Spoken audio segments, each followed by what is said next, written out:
everyone, this is my dog. I got this dog, her name is Minnie. She's the best dog in the whole world. Are you the best dog in the whole world? She's not really my dog, she's my sister's dog, but... Oh! I love it. Don't bite. Okay. Hey guys, welcome back. So today's video is going to be another story time about our pet snake. If you watched my last story time, I mentioned how the first time we fed Slippy, it was kind of a disaster and she wouldn't eat and we had to keep the mouse for like weeks. So that's the story that I'm going to tell today. So when we first got Slippy, we bought her off Craigslist, and the guy that we bought her from was like, oh, she eats every like week and a half. She ate last week, you should probably feed her in the next few days.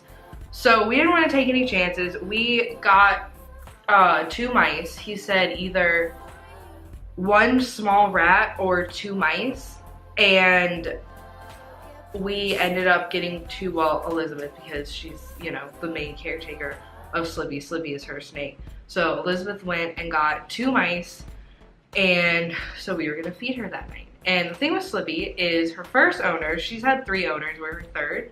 Her first owners only fed her live mice.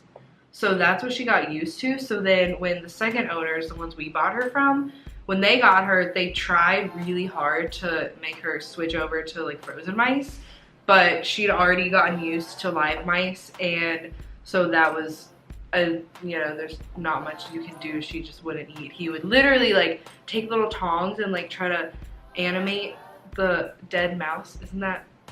Yep. And she just wouldn't do it. She knew that it wasn't alive, and so she's a pretentious bitch. She only eats living animals. And so we went out and we bought her 2 mice. And these were like, we recently found a local pet store that sells feeder mice and feeder rats specifically for pet snakes to eat. But we didn't know about it, so we ended up going to PetSmart the first time. They won't sell you rodents if they think you're gonna feed them to your snake, because like animal cruelty, which I guess is fair because it's a big corporate company, but I mean, you know, it's nature. Like, that's what snakes eat, rodents, and that's the way it is. But anyway, so Elizabeth got these 2 mice, and these were 2 like fancy mice, you know, like domestic pet mice. So they were kind of cute. And so we got the mice, and that night we put Slippy in her feeding tank, because you feed snakes in a separate tank that they live in, because you don't want them to associate your hand going into their tank as like food. So we put Slippy in the feeding tank and put the mouse in, or I don't know which order we do it in, but we put the first mouse and Slippy in the tank, and Slippy struck the mouse and strangled it and killed it, and then wouldn't eat it. She just wouldn't eat it. So we put the second mouse in, and she wouldn't even kill the second mouse. The mouse was just crawling around Slippy, and we were a little worried, of course, that the mouse would like scratch her scales or like scratch her skin, and we were a little worried. So we ended up, what Elizabeth did, which probably wasn't the best idea, but we'd had the snake for like a week, okay? And so we kept the snake with the mice overnight, hoping that she would eat them, and she didn't. We woke up the next morning and the mouse was still alive. It was still hanging out with its dead friend, and Slippy was just chilling. So we separated them, and we were like, okay, I don't know what to do. We'll just keep this mouse for a few days, because you know what? The fancy mice at PetSmart are like $5. So we weren't gonna waste a $5 mouse. And like, what were we gonna do with it, you know? Like, release it into the streets of downtown Richmond? I don't know. So we were like, whatever, we don't want to go out and buy more mice. We'll just keep this mouse for a few days and we'll try to feed Slippy later. So that's what we did. We kept the mouse, and we waited a few days and we tried to feed Slippy, and again, Slippy wouldn't kill the mouse. She wouldn't do anything. She just had no interest in it. And we're like, okay, what do we do? We have a pet mouse now. And then her skin started to get dull. And we Googled it, and apparently snakes don't really like to eat when they're shedding, and Slippy was showing signs that she was about to shed. So we were like, great, now we have to keep this mouse until Slippy's done shedding. And it was a wild ride because so it was staying in the feeding tank, and it was just like, it was disgusting. We weren't planning on keeping it that long, so we didn't really have like living arrangements for it, obviously, because we thought that Sleepy was gonna eat it. So I realize now that this was really stupid, but whatever, I was just trying to help. I made a little home for it in a cardboard box. I put bedding, my guinea pigs bedding, I had bedding for them, and I put it in the box, and I made a little like food bowl and a water bowl, and like the mouse could drink, like it didn't need a little like bottle, it could drink from a bowl, like we'd seen it do it, it was fine. And what was annoying was that it would always like just put all this bedding in the water, and then it couldn't drink the water because the bedding soaked up the water. It was so stupid. But anyway, so I made a new home for the mouse, which was all fine and happy and whatever. And then Elizabeth and I went out to do like, I don't know, we were probably going out and doing homework, and we come back that night, and Elizabeth, I was like upstairs taking my makeup off, and Elizabeth starts yelling. She's like, Holly, come downstairs now, come here now, oh my gosh. And I'm like, what? So I go downstairs, and Elizabeth's in her bathroom, and I'm like, what is going on in your bathroom that I needed to come see? So I go downstairs, and she's like, oh my gosh, look. So on top of the shower curtain is the mouse running, like weaving through the rings of the shower curtain. Oh. How and why, and like, what do you mean? So Elizabeth of course got the mouse, and then realized that it had dug a hole in the cardboard box, because of course it did, because it's a mouse, and like, why did I put it in a cardboard box? But whatever, anyway, I learned my lesson. So we put the cardboard box in the feeder tank so that if it tried to go out the hole, then it would run into the feeder tank. And then we put the top of the feeder tank like over top of that. And then the next morning we wake up and the mouse is gone again. And so we're thinking it just like crawled out the hole of the cardboard box and like shimmied up the side. I don't know, it got out somehow. And we were like, let's just hope that it escaped the apartment. Let's just hope. Let's just hope. Well, that night, Elizabeth had a friend from out of town. His name's James. She had a friend coming to visit that weekend, and I was dog sitting that weekend, so he was staying in my room. So that night, James got there, and I left to go be with the dogs. And then I get a text from Elizabeth about 20 minutes later. Oh my gosh, you'll never guess what I just found. She found the mouse. The mouse was on one of her bedside tables, and the mouse was like on top of it, crawling like through all of her knickknacks. She has like all sorts of knickknacks on that table, and the mouse was just weaving through all of her knickknacks. And so she found it and got it and put it back in the feeder tank. And then she was going upstairs to put bedding in the feeder tank, and I guess left the feeder tank with the mouse in it upstairs in my room with James. And then the next morning, James was getting ready in the morning, and the mouse crawled across his foot. So he was like, well, I guess the mouse got out. The mouse said, how many times is this? Is this the third time? Yeah, this is the third time. So the mouse at this point has gotten out 3 times. 3 times.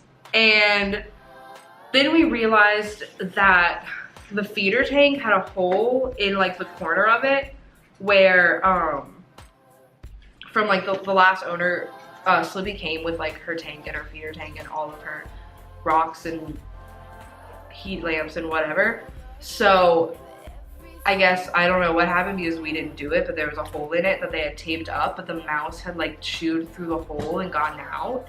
So Elizabeth and James put the mouse in the feeder tank up against a wall in my bathroom. So now the mouse was living in my bathroom upstairs against a wall, and I couldn't, and like I just get a text that's like, the mouse got out again, don't move it because it got through the hole in the feeder tank and now it's up against a wall in your bathroom. So I was like, great, now I am the caretaker of the mouse. And I didn't really care.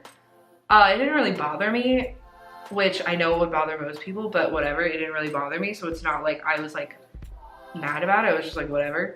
And so then a few days go by, and the more time goes by, the more I'm like, oh my gosh, I'm having to take care of this stupid mouse. There's a mouse in my bathroom. That's disgusting. That's where I shower and brush my teeth and do my skincare. And like, ew, that's so gross. And luckily, I mean, it was a fancy mouse, you know, it wasn't like this gross, like street mouse. And it was just kind of funny that I was like the caretaker of the rodents now, and Elizabeth had like the snake downstairs. So Slippy, like, is still, you know, going through shedding. She's still not eating. So then a few days go by and the mouse is still in my bathroom. And there was one night I remember I was going to bed and I was just so mad that there was a mouse on my counter that I put it in the floor, like in the corner of my bathroom against a wall. And I went to bed and whatever, I was just like in a terrible mood because I was so mad at this stupid mouse. And then at 3 in the morning, I'm woken up by a mouse crawling across my body, which is about, I think, one of the worst things you can wake up to, a rodent crawling across your body. And luckily, as soon as I woke up and felt it, my first thought was like, oh my God, the stupid mouse. So I wasn't like scared or like freaked out. I was just pissed off that this stupid mouse got out again. So the mouse crawls away from me. I chase it, like we have a balcony outside my room. Our apartment's lofted. So I chased it like all the way down the hall. And luckily it had some sort of depth perception because it realized it was in a corner and I couldn't go anywhere because if it fell, it would fall off the balcony and down to the first floor. So it kind of got stuck and I just yanked it up and was like, no, and just took it immediately back and put it back where it was. And I put it back up on the counter where it was before because I knew that, you know, it had been there for days and it hadn't gone out, so it wasn't gonna get out. The mouse did get out again. It got out again, and at 8 in the morning, I woke up to a mouse crawling across my body. Again.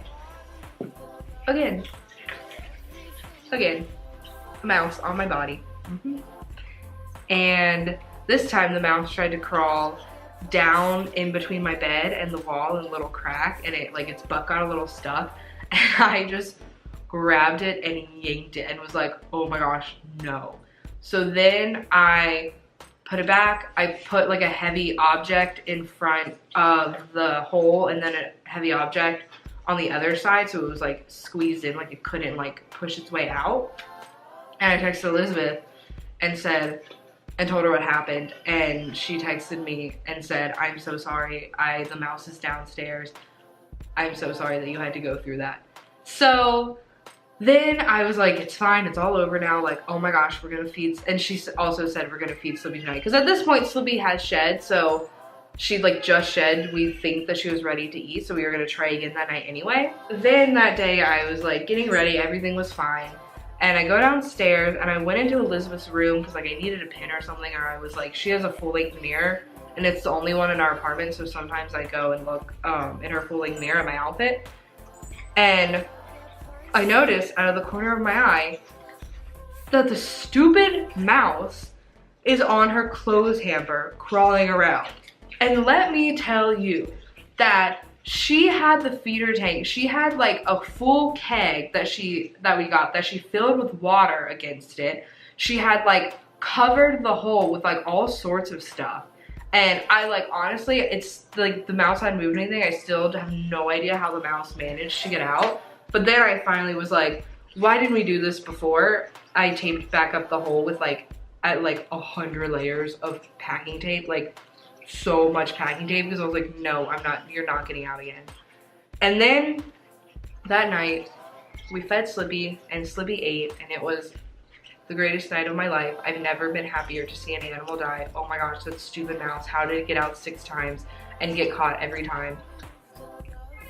It was like the worst like 2 weeks of my life, but it hasn't happened since. Slippy's been good. She's eaten all of her rats since then, and I think we've learned her schedule better. So that's my story of the awful, awful time that we accidentally adopted a pet mouse for 3 weeks. And if you like this video, subscribe for more and give it a thumbs up, and I'll see you in my next video. Bye guys.